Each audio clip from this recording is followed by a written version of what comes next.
Look, it's all zeros. 0% financing, 0% down, 0% repairs and labor costs for 10 years. Experience the premier difference today. Financing is available with approved credit. Offer expires 9/30/2024. Premier Heating and Air is offering system checkups. Heat or AC, your choice, $49.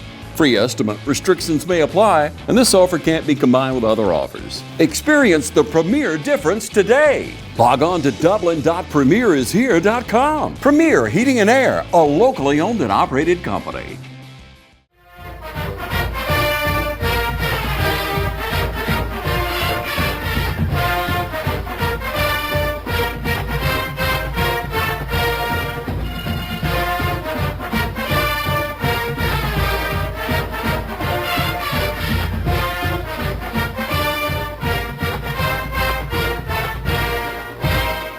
Welcome to the 2024 West Orange High School Football Coaches Show. I'm Tyler Rogers here with Coach Kip Burdett. How you doing today, Coach? Doing good. Glad to be here, Roger. Yeah, man. So, big win last Friday, especially, not being able to play the last couple of weeks, able to get things back on track.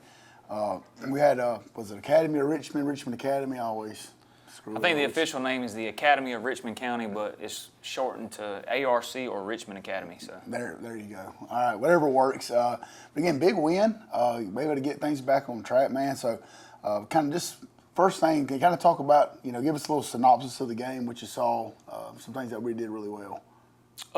We had some big plays. We had some explosive plays. Kind of steadily pulled away from them. They kind of scored on a short field one time. But other than that, we did a good job on kick coverage, making them start on the right end of the field, and just kind of won that battle, won the turnover battle. Played a clean game on offense, and we did a good job blocking and executing our run plays, and we hit some passes as well. Played decent defense for the most part. Gave up a few nickel and dime passes here or there, but other than that, it's a pretty solid night all the way around. Yeah, I thought, from the offensive side, you really, it started out the first play of the game, able to really establish a run game with Ty. He looked really good, did a good job up front, getting a hat for a hat, and at least on the passing game, hitting some explosives. And defensively, it looked like it was one of those kind of a bend, don't break, type of defense. The quarterback looked pretty solid, but it was a bend, don't break type of effort. Yeah, it was more like a possession passing game, that sort of thing. They were just trying to hit spots and all that kind of stuff, but it did. We kind of moved it a little bit in between the 20s, and then got off a couple times. Just step off here or there, but just getting back used to defending. I think if you look across the region, there's a lot of teams that just on some detailed things just were probably sloppy just because they hadn't played in a couple weeks. But I thought we responded and didn't panic and tried to get it right. I know we haven't obviously played in a couple weeks, so you're trying to get back into that rhythm of playing, but complete opposite type of game from the Harlem game. It was a very downhill physical game, and Art was able to kind of throw the ball around a little bit. So definitely a different type. But offensively, man, I think that was kind of the key to the night. You guys were able to be really successful getting the ball moving. Who was somebody that you thought, obviously Ty, but some other guys that you thought stood out and played really well? On offense, I think Daniel Lisby had a really good night blocking, and he did a good job, and then Tyler Williams had some good runs. Brandon Brooks had some decent runs. Offensive line in general played well, I thought. And to their credit, like it was a crapshoot as far as what they were going to line up in. Right. They were lining up in a bunch of different fronts and all that kind of stuff. So we were kind of it's really guesswork. So they had to block the rules and stuff. So it's a testament to them, and we jumped in a bunch of formations and stuff that we didn't know how they were going to line up to. So it's a good job being able to execute our blocking rules and that sort of thing. So. Yeah, and you guys were really explosive on the outside. I think for us, Javon Hill was our premier player of the game, and he played played great both ways. Had the pick late, had the touchdown throws or touchdown catch. So it was a really solid effort all the way around.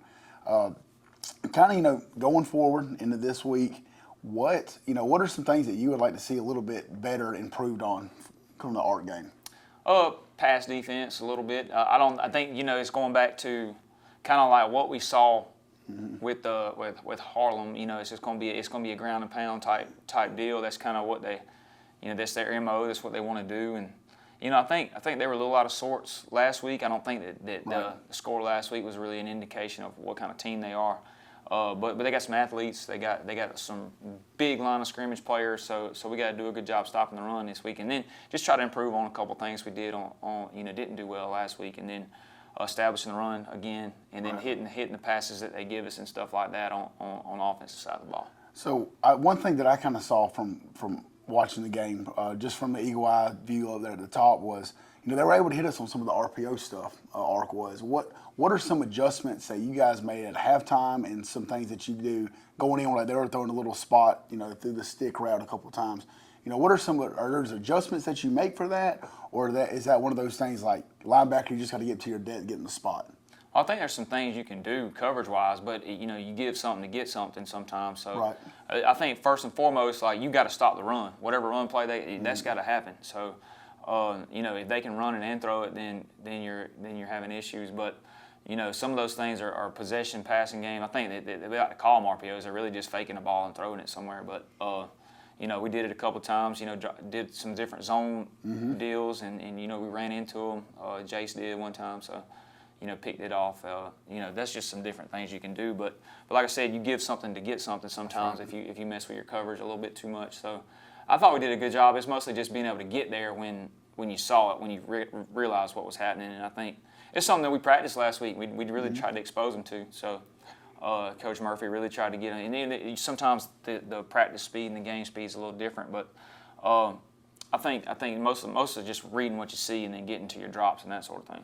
Right, and it looked like a couple of times, I kind of talked to Coach Murphy a little bit. A couple of times, Castleall was in the right spot. If he gets his head around, ball might hit him in the face mask. There's a couple of them that had. Shannon had one like that too. Right. But it's just you got to get used to feeling it out. That's right. And again, not playing in 2 weeks it's a pretty substantial difference. Getting back into it. But now at least we're able to at least get 3 to 4 games, and even before we kind of get into talking about next week, but. Why don't you talk about, we got the updated schedule real quick. Why don't you kind of talk about that and what that's going to look like for us? So this past Friday against ARC, this upcoming week against Hepzibah, and the following week against Aquinas will all be on the dates that they're supposed to be on. After that, the region has to make up the games that they missed. And our region missed 2 weeks. We're fortunate enough to only miss one because of the hurricane, but most teams in our region lost 2 games. So they're going to make those up. I think it's whatever the Tuesday is. It's November 4th, I believe, is after. I'm sorry. So next week we're moving all our games. Not next week. The 31st is the Halloween night. We're moving all those games to Thursday, which would have been on the 1st. So we got to go to west side of Augusta on that Thursday, and then we turn around the following Tuesday and play Baldwin. So we're going to have a short, condensed preparation week, and then the rest of the region teams got to finish up their region slate on that following Saturday. So the 9th is when the rest of our region will have that day off, but everybody else in our region will have to play. Well, it's just not an ideal situation, but like you said, at least we're only having to really make up that one game in comparison to the 2. And there's several teams that have like an off week still built in somewhere, so that every team won't have to do this. To me, fortunately, if we're fortunate enough to make the playoffs, we'll have a little reprieve going in. We won't have to play that Friday or Saturday going into the playoffs. All right, which is big. Get you guys completely rested up. Well, before we get into our commercial break and get into our highlights, I know you're always good with the stats, always got the analytics and statistics with us. So why don't you kind of give us a quick highlight leading into our highlights about how some guys performed Friday night. All right, we'll start with defensive stats right here, and then big one right here. Justin Blash had 8.5 tackles, 7 solos, 3 assists, and 2 tackles for loss. One being a sack, going down right there in the fourth quarter. But he's got a lot of upside and does a lot of good things. He's got to get better at being a Monday through Thursday guy, and so he's got to get better at that type of stuff. And then Jace Blash, 5.5 total tackles, 5 solos, and then that's pretty good if for your free safety, because if he misses the solos, they go. That's right. And then he had a big interception return for a touchdown, and Jace is just one of those kids that we talk about that just does things the right way, and maybe a little undersized for a safety or whatever, but he is going to prepare. He's going to practice the right way during the week, and he's going to make sure that he's done his homework and he knows what's going on. And you see what happens. He steps right in front of the ball right there. Right. So, Ethan Casey-Guyton had 4.5 total tackles, 3 solos and an assist, and had a couple of TFLs right there that were big, and then hurry right there. But there's one play on a mesh. He just kind of like charged both of them and blew it both up. So, we got to get him playing within our scheme a little bit better. He is a really good player, and he's got a lot of upside, but just get him playing consistently. So he'll get better. But John Tavis Kellum, 9 total tackles, 8 solos, 2 assists, and he had some good open field tackles on the highlights right here. We'll show you in a second. But pretty good night for him, just driving up and being able to get people on the ground. That's the main stat. Javon Hill, of course, had a big interception at the end of the game and then played good on both sides of the ball.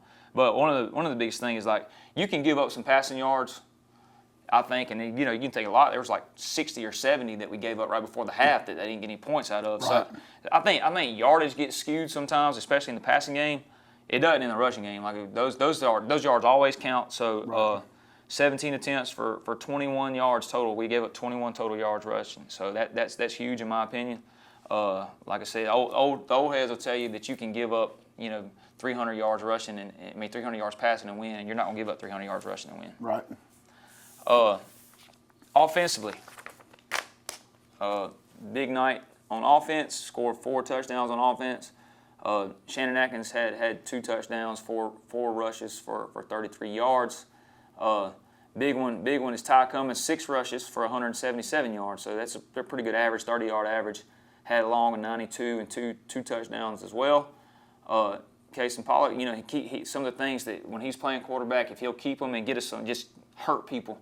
He doesn't have to like rush for 4 or 5, big yard. But when he goes, he's got to hurt people. He's got to make them because they're banking on he's handing it off. So when he doesn't, he's got to make them pay.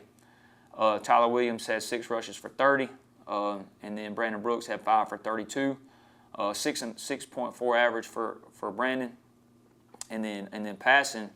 We rushed for 25 times for 285 yards, which pretty good night rushing.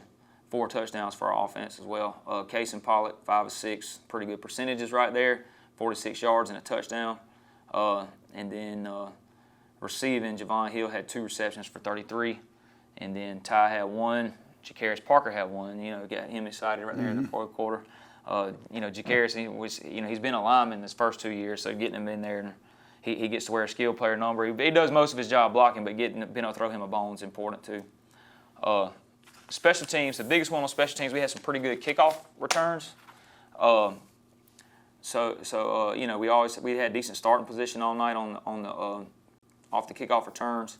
And then the big one is J.D. Hogan, 1 attempt for 42 yards. We only punted the first drive is the only time we punted, but 1 punt for 42 yards. And then I do want to acknowledge the kickoff team because that's something we've kind of tweaked as the year's gone on, kind of adjusted our scheme to try to fit and get the best people down there that's going to run down there and get somebody on the ground. So they did a really good job, and then on the kickoff, Justin Blash, 2.5 tackles, and just having more people that can run and tackle, that just helps your kickoff team.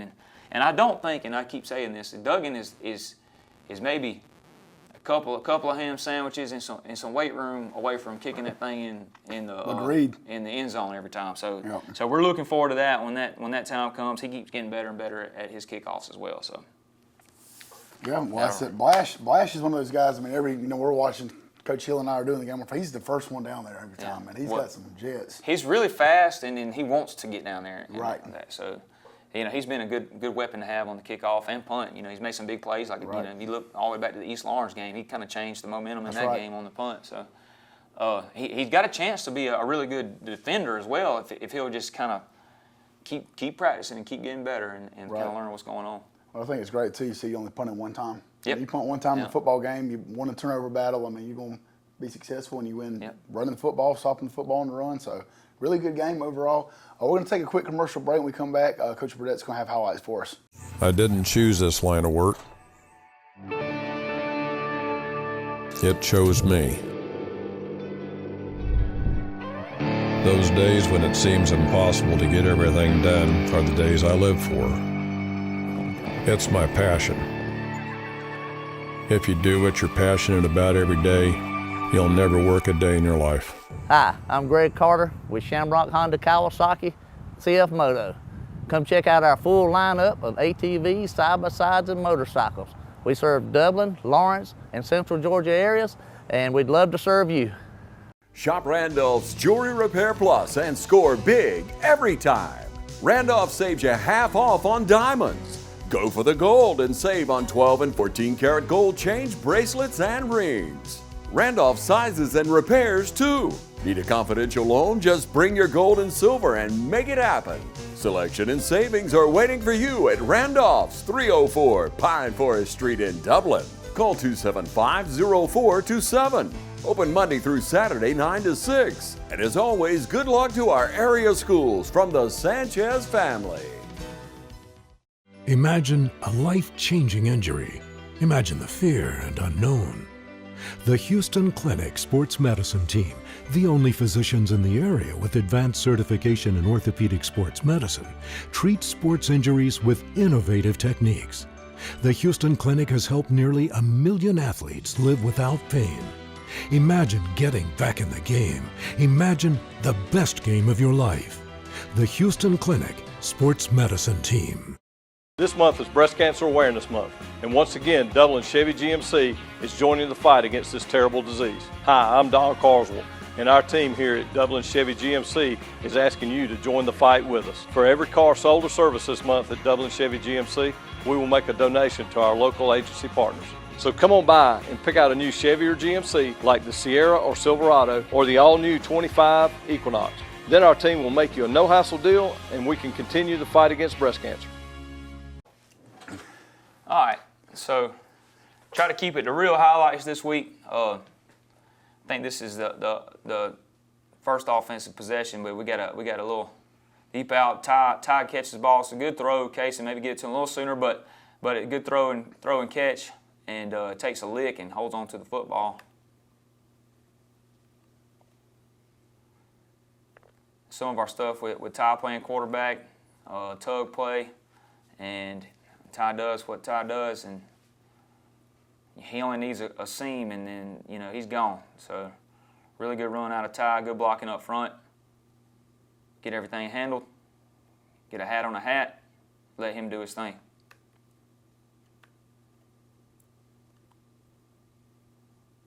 It's a good job right here. One of the highlights is Shannon and Atkins, and everything gets fit up like it's supposed to. Hunter.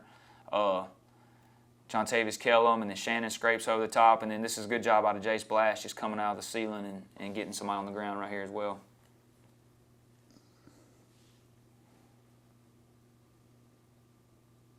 Playing a little earlier this week, we got a little sun issue we had to deal with on the screen. Good job right here, Shannon Atkins on the TFL right here.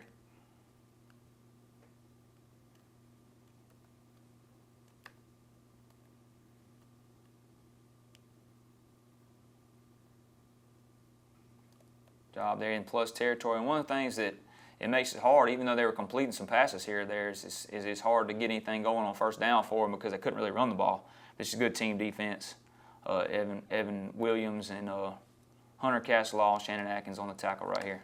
I think John Tavis Kellum fell in on it too.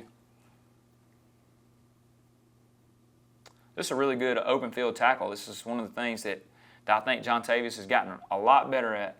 And he's holding, he's a flat defender right here. He's up under his drop, and then the ball's thrown. We want them to throw that ball, and it's second and long, and he drives up and gets him down for a loss really, and gets him in third and long.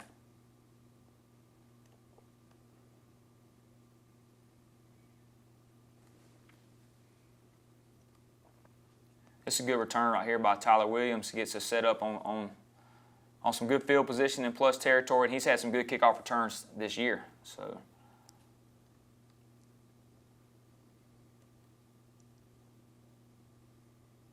and here he is right here again.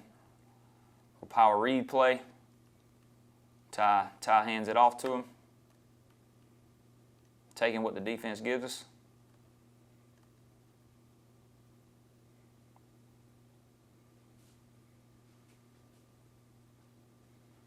And good run right here by Brandon Brooks on a similar play coming back this way.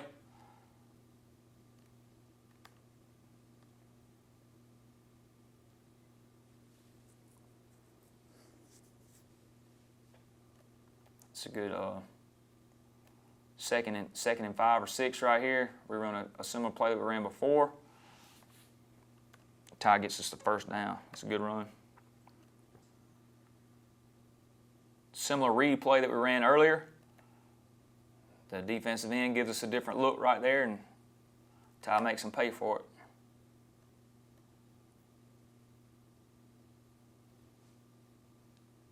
Jermitis Brown with the tackle for loss right here. Just everybody, him staying at home. He in that instance right there, and they had a bobble snap, but he's here in case anything gets out the back door right here. So it's a good job by him getting him on the ground.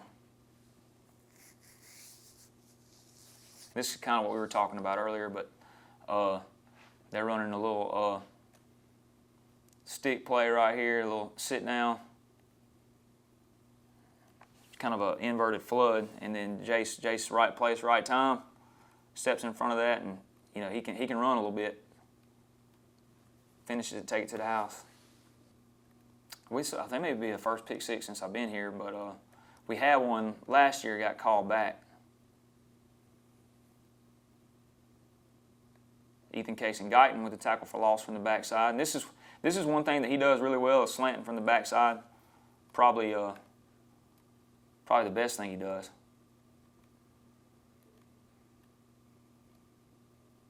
This is a really good football play. This is like a split zone, and the sniffer back's coming to block our linebacker right here. This is Justin Blash, crossing face on the sniffer back and then making a tackle. This is a good football play right here.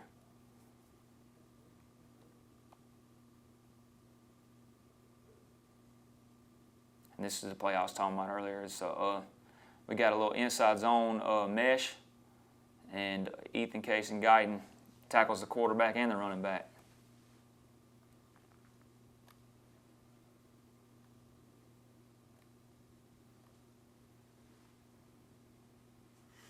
It's throw and catch, Casey Pollock, Javon Hill. Running our full vertical scheme. He stems up the corner, gets behind him. It's a great ball, great catch.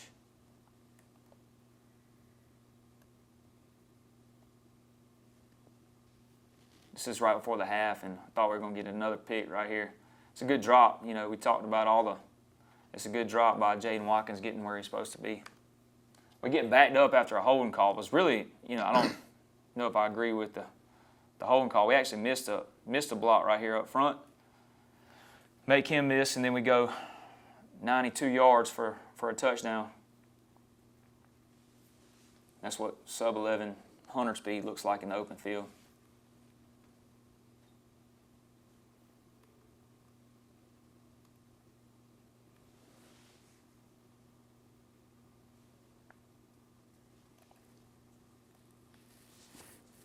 Got Jaden Watkins on the stunt right here, and Evan Williams on the front end of the play right there. But that's just a good job getting where he's supposed to be, getting him on the ground. This is Brandon Brooks, and this is a really pretty counter play. He hits really tight right here, and this is a 8 or 9 yard gain. He's really got some speed too that I think he can take it to the barn at any point in time if he hits the plays the right way and stuff. Got the big man running the rock, Shannon Atkins, and he's a good back to use to close games out. I mean, if he's not having to play too much on defense or playing too many snaps or whatever, he can finish games out.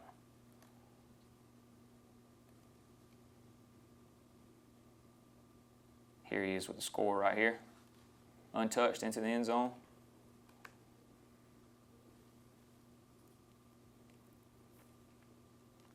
Jacarius Parker with the reception right here. Gets us close to the first down, I believe.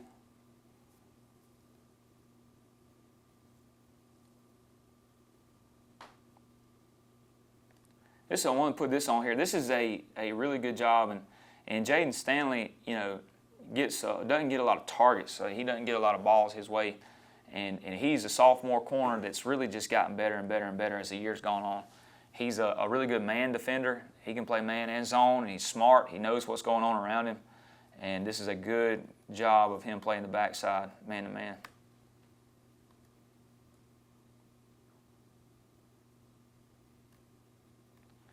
This is Justin Blash on the on the sat right here. But everything, if you look in the back end, which, you know, the huddle focus camera doesn't really follow the sack as well as it does the back end, but everything's covered up. Everybody's where they're supposed to be. And that's what causes the sack. And you look at, we're playing zone coverage up top, and everything's got somebody on top of it, and then he doesn't have anywhere to go with it, so Justin chases him down and gets him on the ground from the backside. Like I said, we talked about his speed on kickoffs and stuff, same thing. You know, you got an athlete matched up with a back coming off the edge, and he's faster than most of those backs.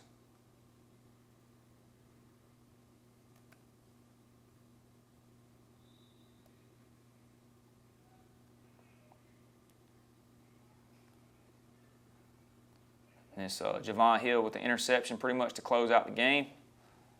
You know, I saw in the TV 35 deal that y'all were giving him a hard time about not being fast, but you know, he is fast. He can be fast. He does some fast things. So that was a good return by him right there. That'll wrap us up. All right, we're going to take a quick commercial break. Appreciate those highlights, Coach Burdett, and we'll be right back. Allen's Heating and Cooling is your licensed Amana equipment dealer. Trust Allen's Heating and Cooling to install and service your heating and air conditioning unit. Allen services all brands, and with the purchase of a new unit, Amana offers a lifetime compressor warranty. Sean Clark or any of his friendly staff can help you today at Allen's Heating and Cooling. Your Amana dealer. Amana, last and last and last. Well, it's finally my time of year again. It's hunting season at Roach Farm and Garden. Don't let your deer go hungry. Roach Farm and Garden has your plot covered. We got oats, buck forage, soybeans only $20 a bag, wildlife blends, 3-way, 5-way, 6-way, and 7-way, Australian winter peas, wheat, and all the clovers, crimson, Uchi, and Landino, radishes, and more. Need something to spread seed or fertilizer? Roach Farm and Garden just got a new shipment of 3-point spreaders. Need a place to sit? Roach Farm and Garden has Millennium stands and chairs, plus blinds and the best tower stands available. Don't run out of feed.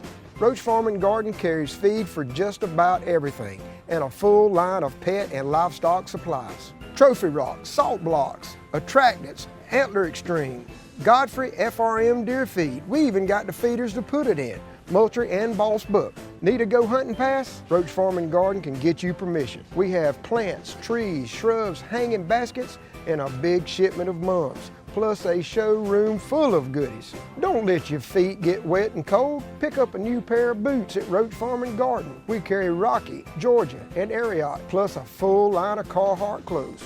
Want to change your luck and put a buck in your truck? Voodoo is at the register. Pick you up a bottle. It just makes sense. So get on in here and let Roach Farm and Garden help you with your hunting season. 2 locations, Dublin and Wrightsville. Since 1916, Gravely has been designed, engineered, and made right here in the USA.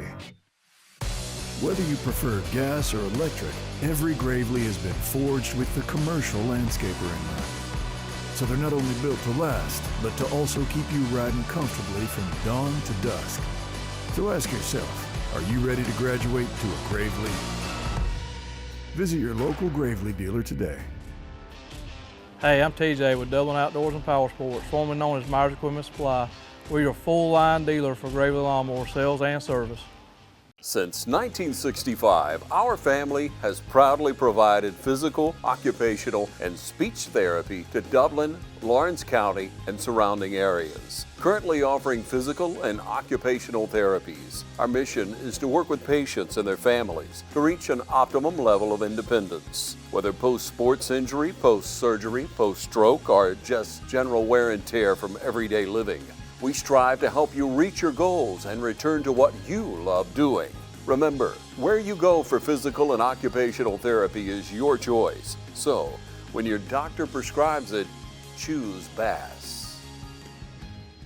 All right, we're getting ready to wrap this up. Like I said, huge win again last week, not being able to play for a couple weeks and get everything back on track. Sitting at 5-1 right now, top of the leaderboard. Though, as of right now, again, you know, the power rankings, we're still all learning. Where are we at right now? Because I haven't even looked. Do you have any idea where we're sitting at? I think we're like 11th right now, but there's going to be a lot to change between now and then. And every time somebody plays a game, it shuffles everything around. So there's a lot of football left to be played. So it's hopefully you're at the mercy of the power rankings. Even if you're a 1 or 2 seed, then you're guaranteed a spot in the playoffs. Right.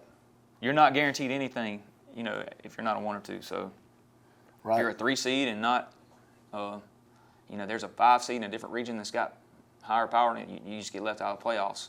Right.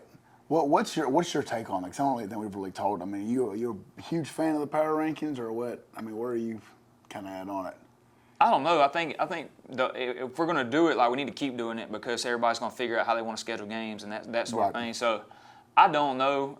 I think I'll know more about it when the season ends. But what I do like about it is you get according to the power rankings now, the best 2 teams on the opposite side of the brackets. Where in the past, like when I was at Mary Persons and we were really, really good one year, we had to play Marist in the 3rd round. Right. And you got 1s playing each other in the 3rd round. Right. So, it just, you can play. It keeps you from having to play really good teams earlier. It rewards you for winning. It rewards you for being high ranked after the regular season. So that's a good thing. That's not really the situation we're in. We're just trying to find a way to be one of the 32. Right. And but I do think it tries to get the best 2 teams to play each other on the championship, not early in the bracket. So yeah, the seeding definitely seems like it's better. Like so, I'm with you on that.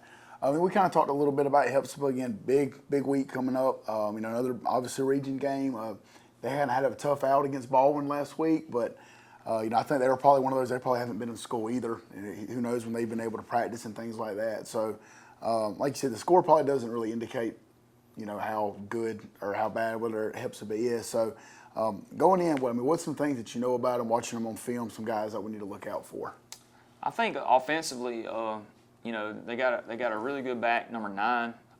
He's a good player, and they got a huge offensive line. I think they're a relatively young team. Like they got a lot of sophomores, kind of like we've had the last couple of years. It's just some decent players, but they're just young, and you don't want them catching fire right now. So, but number 9's a good player. 4, the quarterback's a good athlete. Got a couple skilled players, 15 and 1 and 0. Another back, 10 and 21 will get in there and run it a little bit. But just huge. You'll see if you watch fans come to the game, and I hope they do. But just giant human beings playing on their offensive line, and a lot of those guys turn around and play defense. And they do play a lot of their skilled players both ways, but same ones, 15, 1, 9. They got, like I said, some big guys up front on defense, and I do think that they were probably a little out of sorts getting ready to play Baldwin, just not being in school. Baldwin was able to practice all that time. Right. Baldwin never really had any kind of hurricane issues or anything like that. So, they were able to prepare and practice, and it's probably, some of those guys have probably been displaced for a little while. And so they're a lot better than that score indicates. They played Aquinas by one, as a 1-score game with Aquinas. I think it was I think Westside ended up pulling away right at the last possession. So it was a close game with them. They beat Washington Wilkes earlier in the year. I think their loss is to Laney, and that's an in-town rival. I think that was a 1-score game as well. So they've played some really close games earlier on, and they've had some injuries. I know that, but they are way better than their record indicates. They're way better than they played against Baldwin the other night. So I think it'll be a tough game. I think it'll be a road matchup. I think it's going to be a competitive, region game. Well, and too, so I'm assuming with last week, they had to be back at a certain time. Is the game time changing any? Are we still locked in for 7:30? Their curfew has been lifted, so everything's back to normal time now. So I think Hepzibah had to go to Baldwin, and they had to play early, and ARC came to us, and we played early. Right. Kind of liked it. It was kind of nice, but yeah, it was. So we'll go back to normal schedule this week, though. That's what we're kind of talking about too. I mean, the 6:30 game was. Enjoyed it. The only thing is, we were talking about if you were doing that in August, you don't want to play 6:30 in August. No, it's probably rough in August. Yeah, but it's really like that. It's about like the same as playing.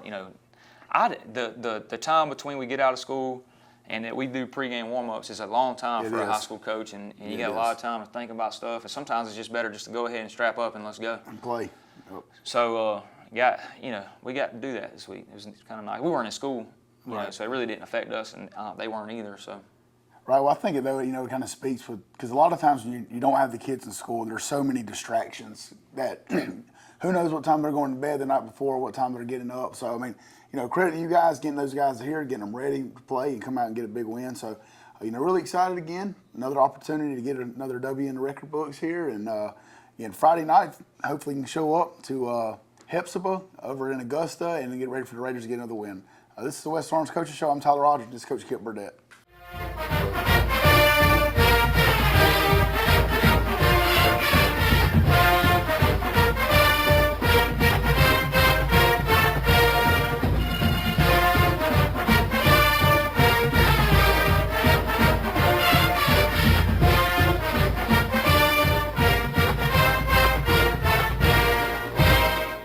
Hi, I'm Patsy McLendon. I am here to talk to you about Tyler Jackson. He's running for sheriff 2024 for Lawrence County. I am voting for him, and I really would like for y'all to meet Tyler, get to know Tyler, and think about voting for him for sheriff for 2024. I think he'll do a great job for Lawrence County, the people of Lawrence County, whether it's east side, west side, south side. If you really like to get to know him, call him. He'll come meet you and talk to you and tell you all his plans. I've known him for over 10 years. He worked with me. He is just a really fair, honest, safe, nice person, great family man. If you have any questions, you can ask me about him. But I'd really like for y'all to think about voting for him, because I think we need a change, and I think he'll give us the change. Paid for by the committee to elect Tyler Jackson, Sheriff of Lawrence County. Hey, I'm Perry at Williamson's Bakery. For 60 years, my family's bakery has supported area athletic programs. And I would like to personally thank you for supporting us. And I'd also like to say, go Irish, go Falcons, go Raiders, and go Crusaders. Come in today for all your bread needs, your pies, your donuts, and all your birthday cakes. If you'd like to do a special order, give us a call at 272-3344. Check us out on Facebook as well. So if you need a special order for a tailgate, give us a call the day before. We'd love to take care of you. So call or come by today. We're located at 1634 Veterans Boulevard, or you can call us at 478-272-3344, or you can catch us on Facebook. Williamson's Bakery, waking and baking since 1965.